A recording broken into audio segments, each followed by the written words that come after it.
2026년 1월 3일 새벽 2시 베네수엘라의 수도 카라카스 상공에 갑자기 폭발음이 울렸습니다. 하늘을 뒤덮은 건 150대가 넘는 미군 항공기였죠.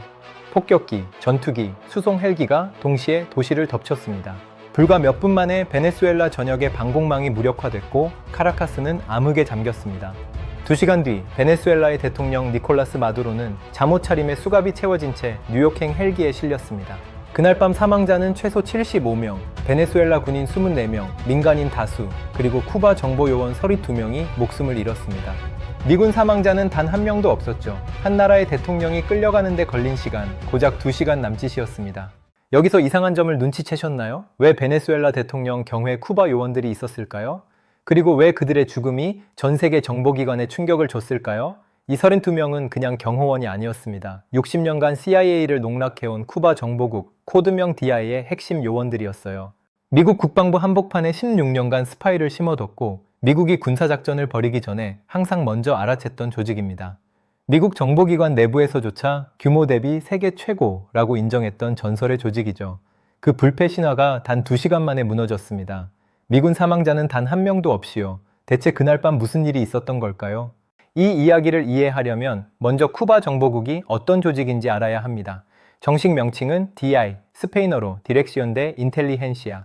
1961년에 창설된 이 조직은 60년 넘게 미국의 뒷마당이라 불리는 중남미 전역에서 암약해 왔습니다. 잠깐 여기서 질문 하나 드릴게요. 쿠바가 어떤 나라인지 아시죠? 인구 1000만 명 남짓, 면적은 우리나라보다 조금 큰 정도의 카리브해 섬나라입니다. 그런데 이 작은 나라가 냉전 시대에 뭘 했는지 아세요? 앙골라 내전에 수만 명의 군대를 파병했습니다. 지구 반대편 아프리카까지요. 니카라과와 엘살바도르의 좌파 게릴라들은 쿠바의 훈련과 무기 지원 없이는 존재조차 못했을 겁니다. 아프리카부터 중남미까지 쿠바 정보국의 손길이 닿지 않은 제3세계 분쟁 지역은 거의 없었어요. 마치 작은 거미가 거대한 거미줄을 전 세계에 친 것처럼요. 어떻게 가능했을까요? 비밀은 하나였습니다. 그들은 미국을 너무나 잘 알고 있었어요. 2001년 그 능력이 세상에 드러났습니다. 미국 국방정보국의 수석 쿠바 분석관 아나 벨렘 몬테스가 체포된 거예요. 잠깐, 이게 얼마나 충격적인 일인지 설명해 드릴게요. 국방정보국은 미국의 군사정보를 총괄하는 기관입니다. 그 안에서 쿠바를 분석하는 책임자가 16년 동안 쿠바 스파이였던 거예요. 마치 경찰서 강력반장이 알고 보니 조폭 두목의 신복이었던 것과 같은 상황이죠. 몬테스는 미국이 쿠바에 대해 알고 있는 모든 것, 정보 수집 방법, 심지어 다른 나라에 심어둔 스파이들의 신원까지 쿠바에 넘겼습니다. 그리고 충격적인 건 그녀가 빙산의 일각에 불과했다는 겁니다. 미 해군 정보장교 출신의 크리스 시몬스 중령은 30년간 쿠바 정보국을 추적해온 전문가입니다. 그는 이렇게 평가했어요. 규모 대비로 따지면 세계 최고 수준의 정보기관입니다. 그들은 미국의 전술, 기법, 절차를 완벽하게 파악하고 있었어요. 그래서 항상 한 발 앞설 수 있었죠. 미국은 그들에게 너무나 예측 가능한 상대였습니다. 여기서 핵심 단어를 기억해 두세요. 예측 가능한 상대. 바로 이 확신이 60년간 그들을 지켜줬지만 결국 이 확신이 그들을 무너뜨리게 됩니다. 자, 이제 쿠바 정보국이 왜 베네수엘라에 있었는지 이야기할 차례입니다. 2002년 4월 베네수엘라에서 군부 쿠데타가 일어났습니다. 대통령 우고 차베스는 체포됐고 군부는 그를 카리브해의 외딴 섬으로 보내버렸죠. 모든 게 끝난 것처럼 보였습니다. 그런데 이틀 만에 상황이 뒤집혔어요. 차베스를 지지하는 시민들이 거리로 쏟아져 나왔고 군 내부에서도 반란이 일어났습니다. 차베스는 극적으로 복귀했죠. 영화 같은 이야기 아닌가요? 그런데 문제가 있었습니다. 차베스는 달라져 있었어요. 더 이상 자국 군대를 신뢰하지 않았습니다. 당연하죠. 자기 나라 군인들이 자신을 잡아갔으니까요. 여러분이 차베스라면 어땠을 것 같아요? 매일 밤 잠들기 전에 생각했겠죠. 오늘 나를 경호한 군인이 내일은 나를 체포하러 오면 어쩌지? 차베스가 찾은 해답은 쿠바였습니다. 피델 카스트로와 차베스는 이미 가까운 사이였어요. 둘 다 미국을 적으로 여겼고 둘 다 사회주의를 신봉했죠. 쿠데타 직후 양국은 역사적인 거래를 맺었습니다. 내용은 간단했어요. 베네수엘라는 쿠바에 매일 5만 배럴 이상의 원유를 보내고 쿠바는 대신 최정예 정보 요원을 베네수엘라에 파견해 대통령 경호를 맡기기로요. 소련 붕괴 이후 경제적으로 고립됐던 쿠바에게 베네수엘라 석유는 사막의 오아시스 같았습니다. 굶어가던 나라에 매일 생명수가 배달되는 거나 마찬가지였죠. 그런데 이건 단순한 경호 계약이 아니었습니다. 여기서부터 좀 소름 끼치는 이야기가 시작돼요. DI 요원들은 차베스의 일정, 이동 경로, 심지어 식당까지 관리했습니다. 누가 차베스를 만나고 누가 만나지 못하는지도 그들이 결정했어요. 경호실장, 비서실장, 의전장까지 모두 쿠바인이거나 쿠바에서 훈련받은 사람들이었죠. 한 나라의 대통령이 다른 나라 사람들에게 둘러싸여 사는 겁니다. 베네수엘라 정부 내부에 쿠바의 그림자 정부가 만들어진 거예요. 마치 인형극에서 인형이 춤을 추지만 진짜로 움직이는 건 뒤에서 줄을 당기는 손인 것처럼요.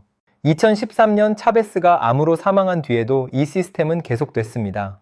후임자 니콜라스 마두로는 차베스만큼 카리스마가 없었고 군부의 충성심도 확실하지 않았어요. 그래서 그는 쿠바 요원들에게 더욱 의존하게 됐죠.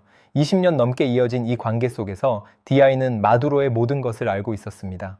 그가 몇 시에 일어나고 몇 시에 잠드는지, 어떤 음식을 좋아하고 어떤 영화를 보는지, 심지어 악몽을 꾸면 어떤 반응을 보이는지까지요. 작전 며칠 전 마두로는 기자들 앞에서 자신 있게 말했습니다. 내 벙커는 뚫을 수 없습니다. 미국이 뭘 하든 나는 안전해요. 그는 쿠바 정보국의 능력을 믿었습니다. 60년간 미국을 상대로 단 한 번도 진 적이 없는 조직이니까요. 그의 자신감은 어느 정도 이해가 됩니다. 문제는 그가 틀렸다는 거예요. 치명적으로요. 자, 여기서 무대를 미국으로 옮겨볼까요? 미국도 가만히 있지 않았습니다. 트럼프 행정부는 2025년 중반부터 베네수엘라에 대한 압박을 강화했어요. 경제 제재를 확대했고 마두로 정권의 고위 인사들을 마약 밀매 혐의로 기소했죠. 여기까지는 평범한 외교 압박이었습니다. 그런데 동시에 보이지 않는 곳에서 전혀 다른 작업이 진행되고 있었어요.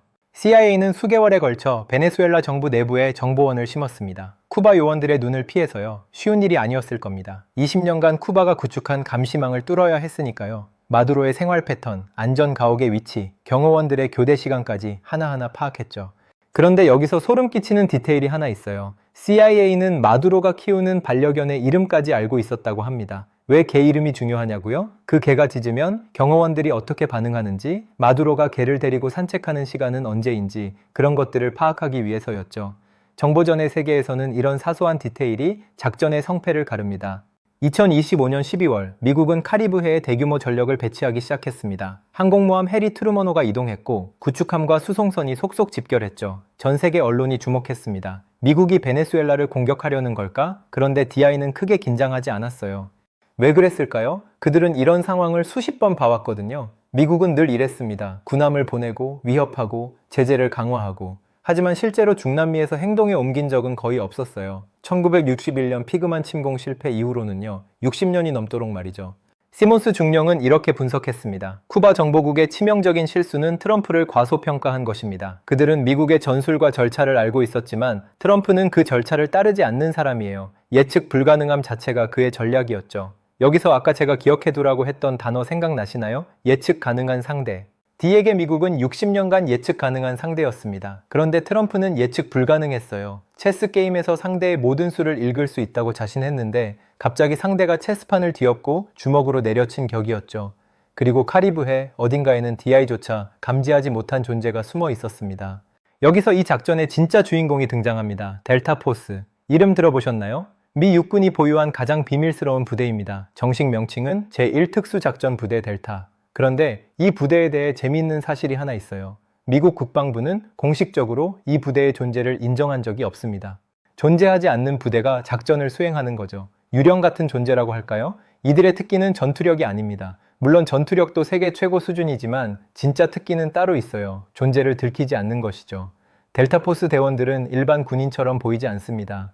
긴 머리, 수염, 민간인 복장, 호텔 로비에 서 있어도, 카페에 앉아 있어도 아무도 그들이 미국 최정예 특수부대원이라는 걸 눈치채지 못해요. 옆집에 사는 평범한 아저씨처럼 보이는 사람이 사실은 세계에서 가장 치명적인 전사일 수 있다는 거죠. DI는 미국의 모든 특수부대를 연구해 왔어요. 네이비실, 그린베레, 레인저까지 훈련 방식, 투입 패턴, 작전 절차를 전부 파악하고 있었죠. 문제는 여기서 시작됩니다. 델타포스는 그 절차를 따르지 않았어요. 매번 다른 방식으로 움직였습니다. 마치 물처럼요. 물은 형태가 없잖아요. 컵에 담으면 컵 모양, 병에 담으면 병 모양이 되죠. 델타포스도 마찬가지였습니다. 패턴이 없었기 때문에 읽힐 수가 없었던 거예요. 이번 작전에는 나이트 스토커스라고 불리는 특수부대 전용 헬기 부대도 함께 했습니다. 공식 명칭은 제160 특수작전 항공연 A인데 죽음의 밤에도 멈추지 않는다는 모토로 유명하죠. 이들은 칠흑 같은 어둠 속에서 해수면 30m 상공을 날 수 있습니다. 30m가 얼마나 낮은 건지 아세요? 10층 건물 높이 정도예요. 바다 위를 그 높이로 날면 레이더에 잡히지 않습니다. 파도 소리에 묻혀 헬기 소리도 거의 들리지 않고요.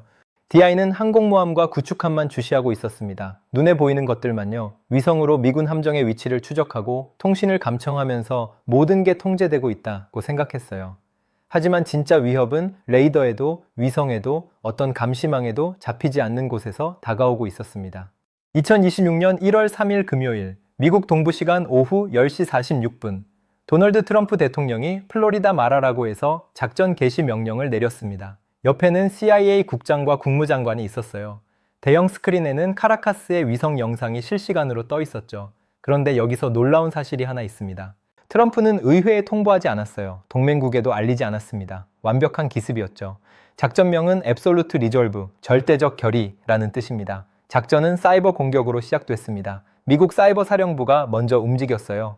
베네수엘라의 전력망이 마비됐고 통신 시스템이 차단됐습니다. 군 통신망, 경찰 무전, 민간 휴대폰 기지국까지 모두 먹통이 됐죠. 상상해보세요. 마두로의 경호팀이 갑자기 서로 연락할 수 없게 된 겁니다. 무정이를 눌러도 잡음만 들리고 전화기는 먹통이고 적이 어디서 오는지도 모르는 상태에서 눈과 귀가 막혀버린 거예요. 레이더가 꺼지면서 하늘이 열렸습니다. 베네수엘라 공군은 뭐가 오는지 볼 수 없었어요. 새벽 2시 150대 이상의 항공기가 카라카스 상공에 나타났습니다. B-2 스텔스 폭격기가 방공망을 타격했고 F-35와 F-22가 제공권을 장악했습니다. 베네수엘라 공군기가 한 대도 뜨지 못한 채 지상에서 파괴됐어요. 프란시스코 대 미란다 공군기지, 에라 카를로타 비행장, 에라 과이라 항구가 동시에 타격받았죠. 도시 전체가 암흑에 잠겼습니다. 카라카스 시민들은 잠에서 깨어났어요. 폭발음이 연속으로 울렸고 창문이 흔들렸습니다. 그리고 모든 불이 꺼졌죠. 바로 그 순간 나이트 스토커스의 헬기가 해수면 30m 상공을 스쳐날아 마두로의 안전 가옥으로 접근했습니다. 레이더는 이미 죽어 있었고 경비병들은 정전 상황에 혼란스러워하고 있었어요. 헬기 소리는 카라카스 전역에서 울리는 폭발음에 묻혔습니다.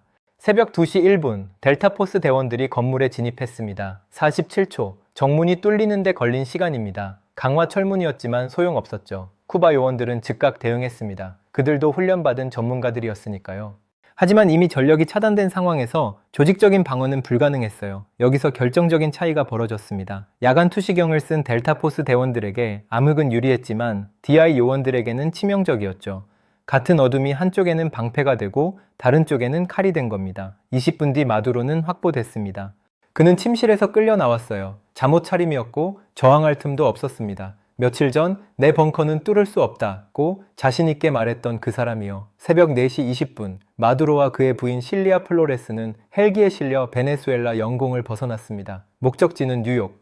미국 법무부가 마약 테러 혐의로 기소장을 준비해두고 있었죠. 작전 총 소요 시간은 2시간 20분이었습니다. 미군 사망자는 없었고 부상자 7명 중 5명은 곧바로 복귀했습니다.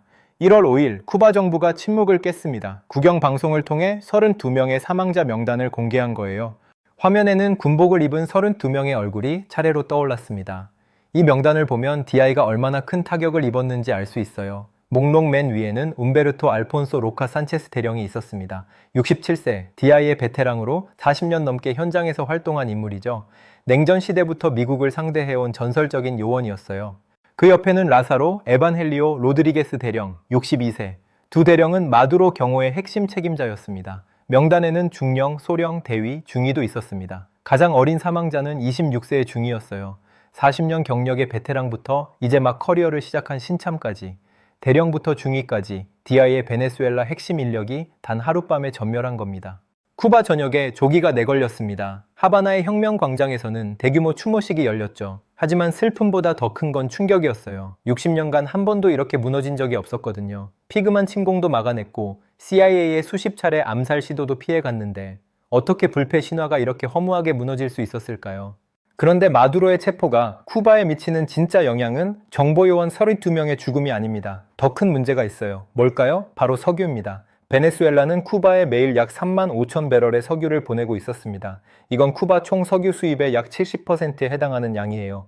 마두로 정권이 붕괴하면 이 공급이 끊깁니다. 새 정부가 쿠바에 계속 석유를 보내줄 이유가 없으니까요. 20년간 매일 배달되던 생명수가 갑자기 끊기는 거예요. 뉴욕타임스는 쿠바 경제를 자유낙하 중이라고 표현했습니다. 이미 쿠바는 심각한 위기에 처해 있었어요. 하루에 여러 시간씩 정전이 계속되고 병원에는 기본적인 의약품도 부족하고 식료품 가격은 한 달 새 2배로 뛰었죠. 여기에 석유 공급까지 끊기면 어떻게 될까요? NBC 뉴스는 이렇게 보도했습니다. 쿠바인들은 더 심각한 경제적 재앙에 대비하고 있습니다. 베네수엘라 석유가 없으면 발전소가 멈추고 발전소가 멈추면 병원도, 학교도, 공장도 모든 것이 멈춥니다. 석유와 보안을 교환하던 20년의 동맹이 하룻밤 만에 무너진 겁니다.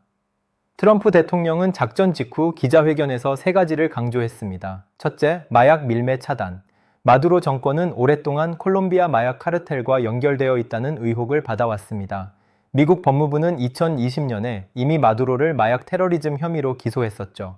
현상금까지 걸었어요. 1,500만 달러였습니다. 둘째, 베네수엘라 석유. 세계 최대의 확인 석유 매장량을 보유한 나라입니다. 사우디아라비아보다 많아요. 트럼프는 베네수엘라 국민을 위해 석유가 쓰여야 한다고 말했지만 진짜 의도가 뭔지는 여러분도 짐작하실 수 있겠죠? 셋째, 남미 좌파 정권에 대한 경고, 쿠바, 니카라과, 그리고 중남미 곳곳의 반미 정권들을 향한 명확한 메시지였습니다. 미국은 필요하다면 행동합니다. 어디든, 누구든. 이 작전이 국제사회에 던진 파장은 현재 진행형입니다. 러시아와 중국은 유엔에서 강력히 항의했습니다.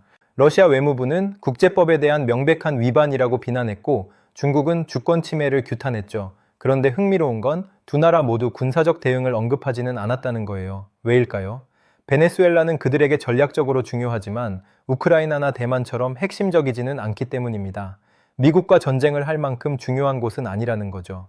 하지만 상징적 의미는 큽니다. 미국이 한 나라의 대통령을 2시간 만에 체포해서 데려갈 수 있다는 것을 전 세계에 보여줬으니까요. 이란의 시위대 중 일부는 이 소식을 들으며 이렇게 외쳤다고 합니다. 마두로 다음은 하메네이다. 다시 1월 3일 새벽으로 돌아가 봅시다. 베네수엘라 카라카스의 한 주민 다니엘라는 BBC와의 인터뷰에서 이렇게 말했습니다. 처음엔 천둥인 줄 알았어요. 그런데 창문이 흔들리더니 갑자기 모든 불이 꺼졌습니다. 아이들이 깨서 울었고 남편이 밖을 내다봤어요. 밖으로 나가보니 하늘 전체가 불타는 것 같았어요. 그게 겨우 2시간이었다는 게 평생 잊지 못할 것 같습니다. 그 2시간 동안 무너진 것들이 있습니다. 한 나라의 대통령, 60년간 쌓아온 쿠바 정보국의 불패 신화, 20년 넘게 이어진 석유와 경호의 동맹, 그리고 미국은 말만 한다는 믿음, 델타포스는 그림자처럼 왔다가 그림자처럼 사라졌습니다. 작전이 끝난 뒤 그들의 흔적은 아무것도 남지 않았어요. 하지만 그들이 남긴 결과는 남미 전체의 지형을 바꿔놓았죠. 지금 이 순간에도 쿠바에서는 정전이 계속되고 있습니다. 하바나의 거리에는 석유를 기다리는 차량들이 줄지어 서 있죠.